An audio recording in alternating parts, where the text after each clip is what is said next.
Hi, today on the podcast of Healthylicious, I'm meeting with someone, a trainer that has been with us since day one. So almost 2 years for now. He's been with us. He's been eating Healthylicious food and as well talking about it for his clients. We're going to have a very nice discussion together just to know a little bit more about the importance of nutrition when we are training, the importance of proteins, the macros, rest days, etc. So I'm going to talk today with Anthony Bou Sleiman. He's going to introduce himself, what he does, what kind of training he do, so you can understand more and we can discuss a bit about different topics. Hi, Cynthia. Hi, Anthony. How are you? It was a pleasure, Sarah, from day one with Healthylicious, and it helped me not fill a gap in my life, but it helped me actually have a more sustainable life. Because I used to be so strict with my diet. That was even before I moved to Dubai. I used to be so strict, and I used to be eating just on the dot, everything, worrying about my macros, my next meal, etc. Even missing out on my mom's food, just for the sake of having my carbs on point, protein on point, fats not too high, etc., etc. And then moved to Dubai, changed my whole training, became more hybrid than I used to be. And now I'm just all about lifestyle training, being strong as much as being fit, quick, just doing an all-around training. And it actually changed my life because whenever you are restricted to something, your energy levels are really focused on that something. But whenever you're like hybrid, whenever you're like all around, socializing, having different meals every day, even though might be the same exact calorie intake, protein intake, carbs intake, but it's different. Having home cooked food, which is provided also by Healthylicious, and at the same time you provide clean food, as in it is homemade, a bit more clean than what mom does in case she's watching, and then it's just like the variety of it just keeps you going the whole time, the quality, the cleanliness every time. And the thing is that all my clients that have tried Healthylicious, it's not just about the food, it's about the service that's been provided with the food. As in, I've not even heard a single complaint about anyone that's had a problem with any kind of service. You always deliver. So for that, thank you. Thank you, Anthony. Since you started talking about the food, tell me how much it's important, how it's the percentage of the food for the target that you want to do. So the nutritional importance for athletes, whether they want to bulk up, whether they want to lose weight, whether they want to gain muscles, what's the importance of food? How much you need to guide your clients about nutrition, about what to eat? The thing is that a big part of results and training at the gym or outside of the gym is about nutrition. It's about 70%, and then 30% is your training. Why is that? Because, okay, let's say you train 4 days a week, 5 days a week, and some people do have the time to just train 3 days a week. All your decisions outside of that hour that you spend training really count. As in, if you are good with your food outside of the gym, if you are good with your nutrition, good with your lifestyle, if you have that 80-20% balance, as in like you do socialize, you do have a drink, you do like have like a burger. Wrong, yeah, everyone does. It's life. You can't expect people not to cheat on their diet, to have be flexible with their diets. And at the same time, not everyone is a trainer and not everyone is an athlete. So you wouldn't be expecting everyone to be 100% committed the whole time. Even athletes are not committed to their nutrition 100% all the time. Exactly. So if you are good with that, even without training, you are doing 70% of the job. And then you add 30% to it with training and everything, and you're just on point with it. So nutrition is actually the biggest part, the hardest part, which everyone seems to be struggling with. But it's not really that hard, because when you have a good routine, a good base, a good foundation, you start seeing stuff differently. You start being, okay, I'm going to enjoy that for 2 minutes and then I'm going to regret it.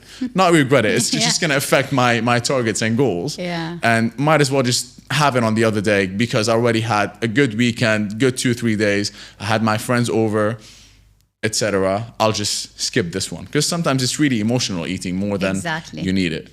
And that's it. Let's talk of the different clients you have, okay? So I'm sure you have men who wants to increase muscle mass. Sure. You have maybe men who wants to just be fit or lose weight as well.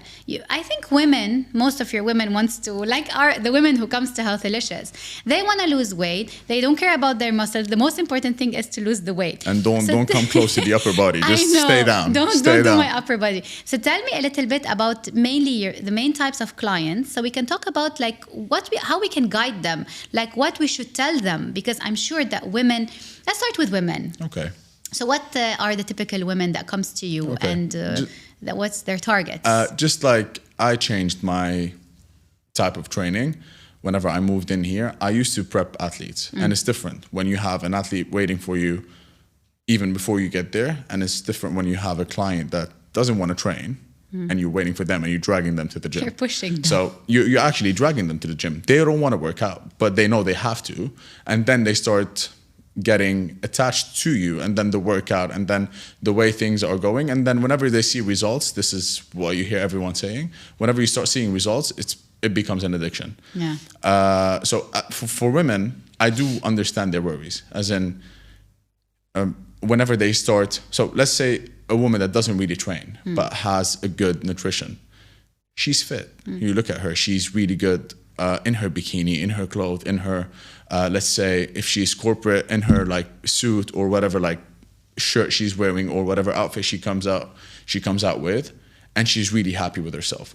But then whenever they start being at an age where shape and looks are not as important as your health, then they start working out. Whenever you start indulging new things to your life, it always comes as a shock. So if you're not used to training your upper body's gonna have somehow of a reaction to it. It's not gonna bulk up. It is gonna pump for the first time. Now, if your nutrition is good, you have nothing to worry about. But at the same time, you have to be working your body accordingly and matching your nutrition around it to have the target that you want. So you can't be actually training to lean down and then eating to bulk up. It has to match, like both bits have to match.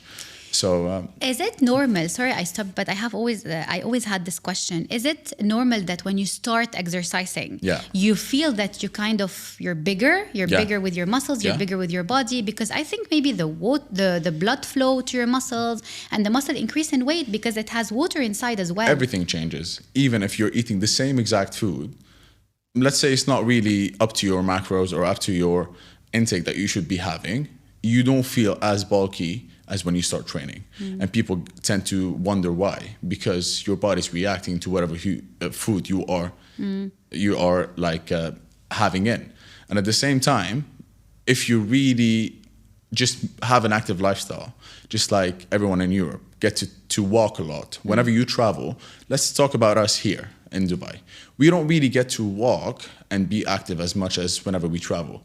And whenever we travel, we do have different decisions nutrition-wise. We always tend to have fast food, drink more, and have everything that we don't usually have. We always end up getting back feeling better, dropped in weight, and not feeling that water retention. It's because we actually were active. And we wouldn't be training. We would just be walking, getting our water intake in, having 2-3 meals, might be in a deficit, which we'll talk about later, which is not a magic pill. Calorie deficit is the key to every single weight loss story you've ever witnessed or heard about. So this is why, like, you have to match your daily food and training. And if you don't have the time to train, just have an active lifestyle, have something that makes you money, keeps you healthy, keeps you socialized. So those 3 things I happen to have in just one thing, but those 3 things are really important to have in a life that is well balanced. Do you think, for example, since we're talking about women, is it easy? Let's say she wants to lose 10 kg and gain a bit of muscles, the typical women. Do you think it's easy to lose fat and at the same time build muscles? Yes. Because what I tell my client in the beginning, the most important thing is to maintain your muscles. This is already good. And then we start building. What do you think about that? A lot of women tend to not train until they've lost the weight they want to lose, just Yes. because they think training will affect the number on the scale. When the number on the scale is just a reference, as in if you are looking better than you did 2 months back and the number is not really up to your expectations, that is absolutely fine. That's what we want. We want the composition of that number to be good, but not necessarily the number. Because you might be overweight if you train. You might have a higher BMI, but that doesn't mean you're not looking better, you're not feeling better, and you're not actually healthier. So for women, it's actually much easier than it is for men, because she doesn't want the definition that men want. She doesn't want to, tone my biceps, tone my abs, have a six-pack, and then still have that big size. No, she wants a womanly body. She wants to be fit at the same time. She doesn't want to be skinny, because it's a struggle. So she doesn't want to be skinny. She does want to have a glute, an ass, and at the same time she does want to go to the gym, lift weights, be able to run, jump in from one class to another. So yes, women can actually lose a lot of body fat and maintain their muscle mass by having their normal caloric deficit, a higher protein intake, and having a sustainable nutrition, which is everything: carbs, protein, fats, which is a sustainable diet. Because you might be able to run away from them for 4 weeks, 8 weeks, 12 weeks. Then you're going to get back to them, and then what's going to happen? So at the same time, this is it: macros and calories. Okay. Calories are more important than macros. But if you really want that extra push, macros then come in. Okay. But if you want to maintain your figure, and if you want to maintain your energy levels and your healthy lifestyle, calories in, calories out. Okay. And talking about this, you have lots of clients asking you if they should stop completely the carbs, like go very low carb, stop completely the carb. What's your what would you say for that? What do you recommend? It's just like having a car with no fuel in it. Your carbs are your fuel. And at the same time, it's so easy for someone to be having a lot of carbs and none of the protein, because everything that you have on a daily basis is carb based. Everything. This is like, if it was chickpeas, beans, quinoa, pasta, rice, everything, but you have your sources of protein, like limited, not limited, but less sources of protein than it is from carbs, if you want to have it as a daily kind of thing, because you have to be specific in your protein intake. But whatever you eat that is not good for you is actually sugars, which is carbs. So actually carbs. Pasta, whatever you go and eat bad food. I had a pizza last night. I had a burger, which is very high in carbs and fats. I had a pasta. I drank a lot. What is drinking? Sugars. What is sugars? Carbs. So at the same time, getting rid of a macro from your nutrition could be beneficial to a certain matter of time, but it's never going to be good for you to cut it out of your nutrition. Exactly. I feel the same way. Yes. And how about if they train in the morning? Would you recommend, because I don't know, like I have my personal opinion on that. I want to see what you think. Yeah. If they train in the morning, so should they come fasted? Should they come having eaten a breakfast? Should it be just a small snack or higher in carbs, so they can give all the best, all the energy that they have for the training? All depends on what you're used to. Okay. If you had a good dinner and you're working out not at 10 a.m., at 11 a.m., and you're actually feeling good, you're working out at 7 a.m., 8 a.m., your protein synthesis doesn't just disappear. So if you had a good meal at night, you can actually last until 12, 1 p.m. and then get that window and get your intake in. Your body doesn't need food the whole time. It's still it's still ongoing. The synthesis is there. It's still digesting. And if you're having that water intake, your hydration is on point. You don't need as many meals. So meal frequency is actually a myth. So true. I believe the same way. Meal frequency is a myth. This is why calories are most important to, like, whether it's calories in, calories out. And the meal frequency is up to you, how you're used to it. If you wake up in the morning feeling great, 7 a.m., not even a coffee will change your mood or change your energy level. Yeah. And as long as you're used to that bit. If you want something that is going to boost your energy levels a bit, or if you feel like whenever you start training, you drop, you feel dizzy, you feel nauseous, you always need that quick acting carb, which is mainly, we do say, like some people take that rice cake with the peanut butter 30 minutes before training. Yeah. But fats take about 27, 28 conversions for them to start giving you energy. This is why they take a lot of time to burn, for you to burn them. So a quick acting carb, a fast releasing carb is what you need. Just like dates, a small banana, something that is sugary. And if you see a lot of athletes, either before or after training, depends on what they're doing, they always have Haribos with it because it's the quickest kind of energy, and it's what gets your glucose level back up and what keeps you going. So you always need that bit of something that is quick, that is going to be efficient for you, and it's not going to start kicking in after you're done training. I think the same way. If you see how we created the Healthylicious meals, there's only one snack within the meals, not two.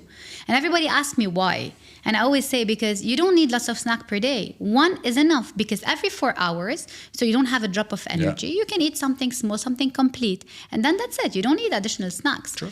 And what I tell our clients, if they're training in the morning and they need a bit of energy before the training, I just tell them to take their small snack, which is like some nuts and dried fruits, 2 dates, and a little bit of peanut butter, 100%. and it will help them throughout their training. This 100%. is, I believe, the same way. Because honestly, whenever you're used to waking up and having your coffee, your meal, if you change that, if you come back home every day waiting for, like you're at school, you come back home and you're waiting for your mom's cuddle. She hugs you every day. And then you walk in, she's not there. You're going to feel, it's going to hit you. That's the same exact thing. If you wake up and you're used to having your meal before training, or used to have your coffee, it becomes as a placebo. You might not need it. It might not hurt you, but at the same time, that's what you're used to. So it has to be there. Trial and error. That's it. That's everything that is about succeeding in that bit. Trial and error. Because numbers, whether it's on your Apple Watch, whether it's on your label, 200, 250 calories, how do you know that's right if you don't try it? So it's always an approximate number until you try it. If it fails, then you have to adjust it. You have to be accurate with it. If it's working for you, it's working for you. Go for it. Everyone has their own bits. And since we're talking nutrition, what would you tell your clients if they ask you like about the grams of protein, like macros of protein? How would you guide them? To be honest, not everyone is willing to commit to have, like, I give them a rough estimate in between 0.8 to 1.2, 1.3 to their body weight, which is 1 kg if we're talking in kilos. If they're more active, as in like if they train 5-6 times a week, if they lead an active lifestyle, and if they are big in their build and they are strong, they are weightlifters, power lifters, etc., they can go up to 2 grams of protein per kilo, tops. Yes. At the same time, you have to give them something that is tangible. So you have to give them an example. 100 grams of chicken is about 20 to 22 grams of protein, 24 top. Exactly. You need 150 at lunch. Then if you have a protein shake, that's another 25, 30 grams protein. You still need 30. Try to get it. Either with a snack, split it in 2, and then have some for dinner, or like just get something that has a label on it. But at the same time, Greek yogurts. At the same time, this is why I don't train my clients. I teach my clients. I let them know what is right, what is wrong. If they slack in training, I'm still getting paid. It's the same exact thing. I'll tell them, hey, I'm still getting paid. At the same time, you're not getting the results, but you should know. If you know and if you're okay with it, then that's fine. So I teach them about nutrition, about how they go out and how to manage to have, because whenever you're going out and you're restricted, you never really have fun. Like let's face it. You're always like sitting wondering if you have that mixed nuts or not, if you have that carrot or not, if you have that drink or not, or what you're going to be having next, or what are you going to be doing the next day just because you've been so bad this evening. But this comes back to 80-20%. 80% you're a good person in your decisions, and then the other 20% is you being a person, you being a human being. 100%. So since we're talking about the protein, what's your thoughts on protein shakes? So what kind of protein shakes you recommend? Whey protein isolate, casein, etc. So how would you explain the difference to your clients, and what would you usually recommend? Okay, this brings me back to what we just discussed. It's very easy for you to get your carbs in, and it's very hard for you to get your protein in. Yes. And some people really do struggle with their nutrition, protein intake wise, because some people can't really eat as much as other people can, although they need it, but they can't. Like, there's so many you can have. This is where protein shakes come in handy. But at the same time, having like food versus protein shakes, I'd always go for food. Yeah. If you can get your protein intake from your food and you don't actually need that protein shake after workout as a snack or whatever you want to take it, as a casein, as an isolate, as whatever it might be, if you don't need it, as in you're actually hitting your protein intake, just skip it. If you can get it from food, just skip it. But if you're really struggling, and it's like if you're just having that 1.5 scoops post-training, or even as a snack to get your protein intake in, go for it. And how about the window after training? Like, let's say you trained. Should you recommend your clients to eat after, within like, I don't know, 1 hour, 30 minutes, this window of, recovering the muscles? Okay. Would you guide them to eat something? Also, all depends if they've eaten pre to their workout or not. If they haven't eaten, and that window is also a myth, as in like if you don't have your protein shake or eat 45, 60 minutes prior to your workout, it's not gone to waste. You're not going to shrink and you're not going to die. It's normal, especially if you've had a meal. If it's not your fasted workout yet that you've done, and you had it fasted on an empty stomach, nothing's going to happen. Because once again, if you ate at 2 and you're working out at 4, that's 2 hours. If you had the normal meal that everyone has, once again, protein synthesis is still there. And you've had a 60-minute workout. You've not ran a marathon for 2 hours and 30 minutes. You're still there. Exactly. So the window is important, not to leave yourself to starve. And at the same time, if it's fat loss that you're aiming for, might as well not have it straight after your workout. Just let your body react to whatever training it just did. And having it 10, 15 minutes or straight after. You see people finishing their workouts, rushing through to get their shakers and just like have their protein shake. I need my gains. That's a bit too much. So just finish, shower, sit down, let your body cool down, have that protein shake. And then if you're really hungry, an hour or an hour 30 after that protein shake, your body actually needs the food. And if you're having your protein isolate, in that hour, if it's like 25 grams you're getting in, you already got like 18, 19 grams, you're good to go. You can actually get that meal in. But once again, it's all about trial and error. And some people do get their intake in 3 meals rather than 6, 7 meals because they feel better. Whenever you have a big meal frequency, you always feel a bit of bloat. You always feel like, I'm so stuffed, I'm so full, and now I have to eat again. And some people just get their meals in like get their intake in like 3 meals and 1 snack, and they're perfect.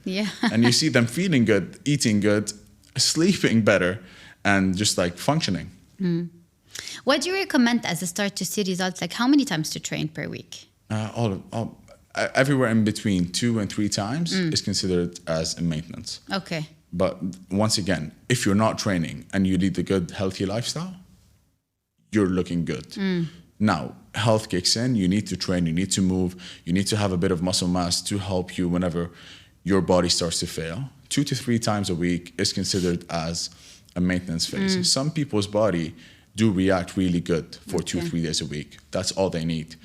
They work out 2-3 days a week. You look at them, wow, you must hit the gym every day, when they just work out normally 2-3 days a week. Some people need 4 or 5 days a week. Some people cannot take a day off and has to train 6 to 7 days a week just to feel good about themselves, just to have their a clear mind about it, that okay, I've trained every single day this week.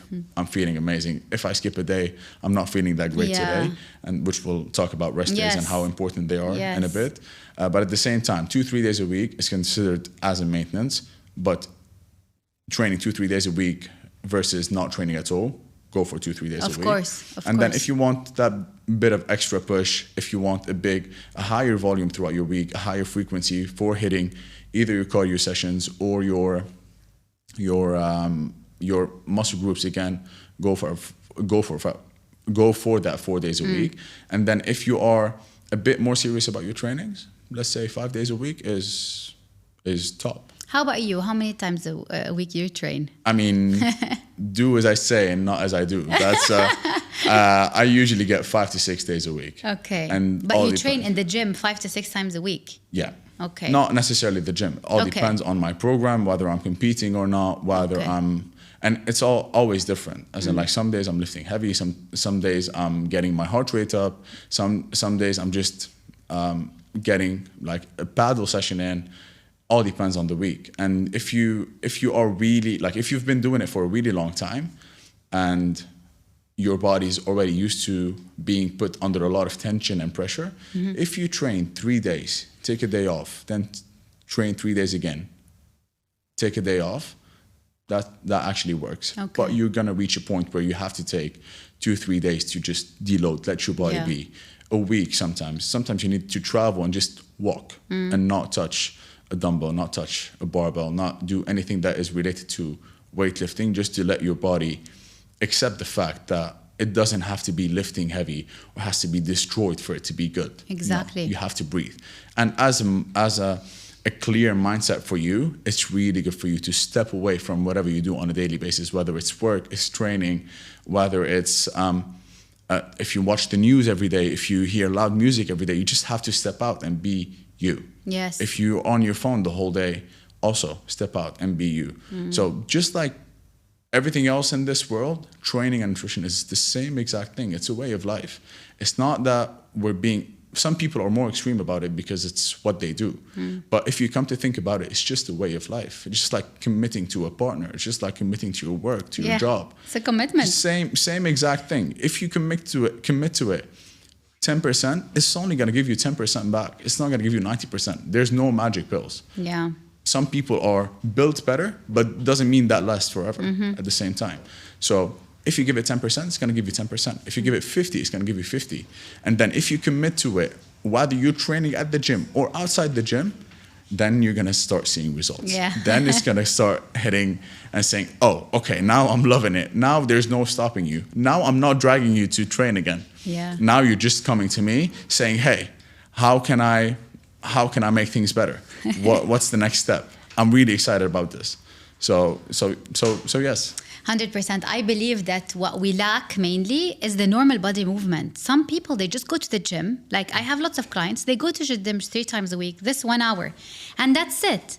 And I ask them, and during your day, what do? I'm sitting at work. Do you go walk? No. Do you do your steps? No. Do you move? No. It's not enough. And I tell them, if you only do 3 hours a week, this is minimum what your body needs to be alive. You need to move. Sure. So when they start walking on other days, this is when they start seeing the weight loss. Movement. Yes. Movement. If you're active, let's say you're jobless. If you're not doing anything about it, you're always going to remain jobless unless someone knocks on your door and say, hey, are you looking for a job? Everything in life is movement, not just getting your steps in, not just getting your body better. Everything is movement. Even if you're not seeing any results, let's say, I don't know, you're working on, you're writing books and it's not getting you anywhere. But at the same time, you feel that if you keep on writing and if you keep on spreading the word, spreading the work, and just moving towards what you really see is going to happen, eventually it's going to happen. Yeah. So it's the same exact thing, movement. It's not just sitting on the bench and pressing weights. It's not like that. I want to ask you this before I forget about the rest days. We said we're going to discuss a bit, like the importance of resting your body and how many times a week we should rest, or maybe it depends on what we're doing. Yes. So 80% of social media today, 90% is talking about training, food, training again, training more than once a day, training every day. Hit me up for a session, hit me up for this. No one really talks about rest days. Yes. Rest days are biblical, or like you should be religiously resting, because if you're not resting, you're not allowing your body to perform. And at the same time, if you don't sleep, you're crashing. Your mind is crashing, your body's crashing. You can't really function as good as whenever you get your sleep in and you get that pattern. So just like you have a pattern in your job, in your lifestyle, working out, you have to have a sleeping pattern that's going to get you functioning better in whatever you do, whether it's with your partner, whether it's at your job, or whether it's training. You need rest. Rest days are a must. You have to rest in order for you to get better. When I say rest, it doesn't mean rest from lifting, go, I don't know, play basketball, go play football. No, rest. Rest and have time for yourself outside that gym. That's if you're training 5-6 days a week. If you're already training 3 days a week, you're already resting. That's every other day. Yes. But if you're training 7 days a week and you're wondering why you're not getting better, that's because you're not resting. So rest days are super important. Are like mandatory. Thank you so much, Anthony, for being here today. We talked about a lot of things. Definitely, I still have lots of questions prepared, but we're going to do maybe this on another time. And otherwise, if you want to say anything else before that means seeing you another time, Cynthia. Thank you for hosting. Thank you, Anthony. And honestly, I hope this was beneficial for a lot of people that are going to be listening to whatever we discussed, because there's no myth about training and nutrition.